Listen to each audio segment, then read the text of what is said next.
na 122 serikali kuu ilichukua jukumu la kulipa posho za waheshimiwa madiwani kwa halmashauri asilimia 95 wa halmashauri zetu kote nchini, ili kuwawezesha kwanza kuwa na uhakika wa kupata posho zao kwa wakati, lakini pili kupata posho hizo ambazo ziliongezwa pia kiwango. Kwa hiyo tunafahamu kwamba bado kiwango cha posho za waheshimiwa madiwani hakitoshelezi, lakini serikali inaendelea kujiongezea uwezo wa ukusanyaji wa mapato ili kadri uwezo unavyoongezeka tuendelee kuongeza posho za waheshimiwa madiwani na waweze kufanya kazi kwa ufanisi mkubwa zaidi. Lakini pili, Mheshimiwa Naibu Spika, tunafahamu ni kweli wako waheshimiwa madiwani ambao wana kata kubwa sana na wana changamoto ya usafiri, lakini serikali itaendelea kufanya tathmini na kuona uwezekano wa kupata vyombo vya usafiri kwa kadri uchumi utakavyokuwa unaruhusu, ili waheshimiwa madiwani waendelee kufanya kazi kwa ufanisi mkubwa zaidi.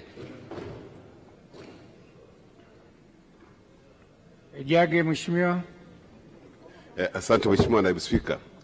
Mimi nakubaliana na majibu ya serikali, lakini kwa kweli mishahara ya posho za madiwani ni ndogo sana. Je, ni lini serikali itafanya mapitio ili kuboresha kipato cha madiwani?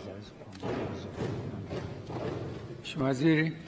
Asante sana Mheshimiwa Naibu Spika. Serikali imekwisha fanya tathmini na inatambua kwamba kweli posho za waheshimiwa madiwani hazitoshelezi, lakini ili kuwa na kiwango kikubwa cha posho lazima tujenge kwanza uwezo wa mapato ya serikali yenyewe ili iweze kumudu kulipa posho hizo za waheshimiwa madiwani.